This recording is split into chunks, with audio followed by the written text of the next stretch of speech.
Selamat pagi, kita kembali di YouTube Eko Santoso TV untuk memberi tema cerita harapan setelah mati atau kematian. Tak seorang pun ingin mati, betul? Ya. Tidak banyak hal yang lebih menakutkan daripada kematian. Kematian membayang-bayangi kehidupan kita dan mengingatkan kita bahwa segala sesuatu yang kita sayangi dapat hilang dalam sekejap, ya, baik itu melalui penyakit, perang, kecelakaan, usia lanjut, ya, tidak terelakkan. Steve Jobs, pendiri Apple dan otak di balik produk iPhone, mengatakan dalam pidatonya pada tahun 2005, ya, tak seorang pun ingin mati. Bahkan orang yang ingin ke surga tidak menginginkan kematian untuk sampai di sana. Job mengetahui dengan persis apa yang dikatakan karena ia telah didiagnosis dengan kanker pankreas. Ya, nggak apa-apa.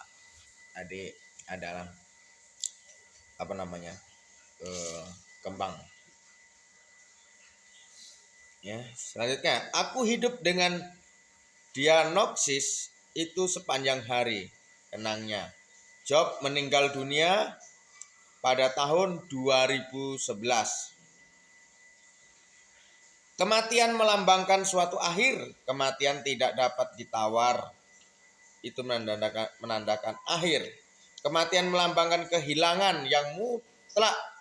Kematian melambangkan sesuatu yang tidak diketahui. Pepatah asal Tiongkok meringkasnya dalam suatu kalimat, hidup bagaikan kabut. Ada juga hidup seperti asap, sebentar nampak sebentar hilang. Ada juga ngomong hidup seperti bunga, bentar mekar bentar layu. Ada juga hidup seperti rumput, bentar tumbuh bentar kering. Tapi kalau patah asal Tiongkok tadi meringkaskan kalimat hidup bagaikan kabut. Ya. Lanjut, kita baca pergumulan tiada akhir melawan kematian. Dalam The Denial of Death, menyangkal kematian, buku yang telah memenangi banyak penghargaan antropolog budaya Agnes Becker mengamati bahwa rasa takut mati menjadi alasan dibalik sebagian besar upaya kita dalam hidup.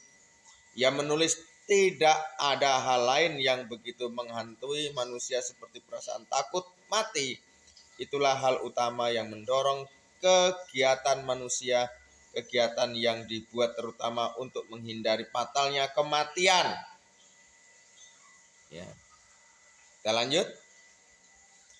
Sebanyak apapun usaha kita menyangkali kematian atau menolak memikirkannya, kita tak akan pernah betul-betul siap menghadapi kematian. Mengapa demikian?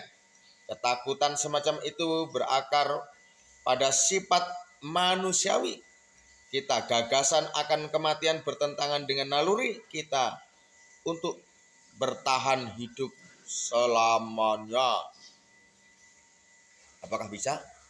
Yesus manusia yang menaklukkan kematian. Haleluya, tepuk tangan.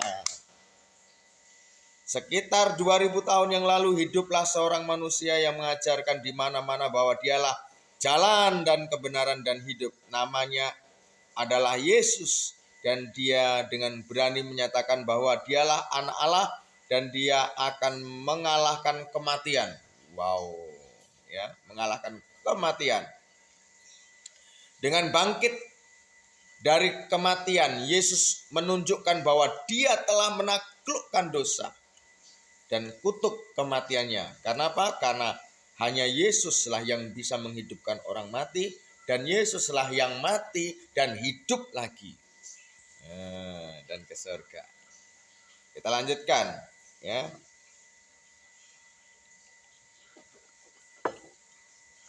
Sebab yang sangat penting telah kusampaikan kepadamu, yaitu apa yang telah kuterima sendiri, ialah bahwa Kristus telah mati karena dosa-dosa kita, sesuai dengan kitab suci, bahwa ia telah dikuburkan dan bahwa ia telah dibangkitkan pada hari ketiga, sesuai dengan kitab suci, bahwa ia telah menampakkan diri kepada Kefas dan kemudian kepada kedua belas muridnya. 1 Korintus 15 ayat 3 sampai 5. Wow, dahsyat. Dia hidup, bab dia hidup. Ya, hidup dari kematian. Kita juga dapat menaklukkan kematian. Kabar baiknya adalah Yesus memberi kita kesempatan.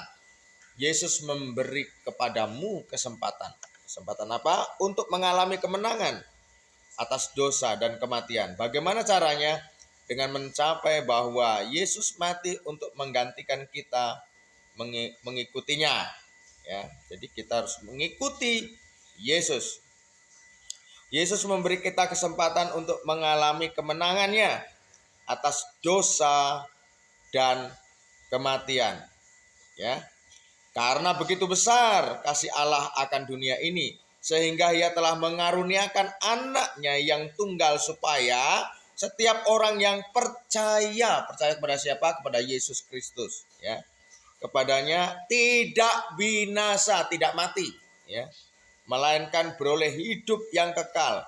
Beroleh hidup yang kekal, di mana ayatnya Yohanes 3 ayat 16. Oleh sebab itu, jangan gelisah hatimu, percayalah kepada Allah, percayalah kepada Yesus. Di rumah Bapakku banyak tempat tinggal. Yohanes 14 ya, ayat 4 dan 6. Jangan takut lagi. Apakah Anda gelisah memikirkannya tentang kematian, ya? Mengkhawatirkan apa yang akan terjadi pada Anda? Maukah Anda percaya kepada Tuhan Yesus Kristus? Jika Anda ingin mengetahui lebih banyak lagi tentang Tuhan Yesus dan bagaimana Anda bisa mengalaminya kemenangan, ya, hubungi gereja, hubungin hamba-hamba Allah. Dimanapun engkau tinggal, di negara manapun, di situ pasti ada hamba Allah atau orang Kristen atau gereja. Kami di Our Daily Bread Ministry juga rindu menolong Anda mengenal Tuhan Yesus.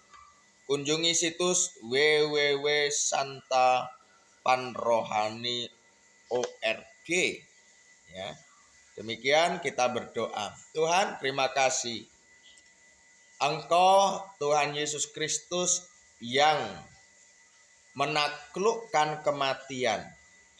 Karena di dalam Kristus adalah kehidupan kekal, bukan kematian. Karena Yesus sudah menunjukkan dia mati dan bangkit dan hidup dan naik ke surga dan menyediakan tempat bagi anak-anaknya yang percaya kepada Tuhan Yesus Kristus. Amin. Shalom.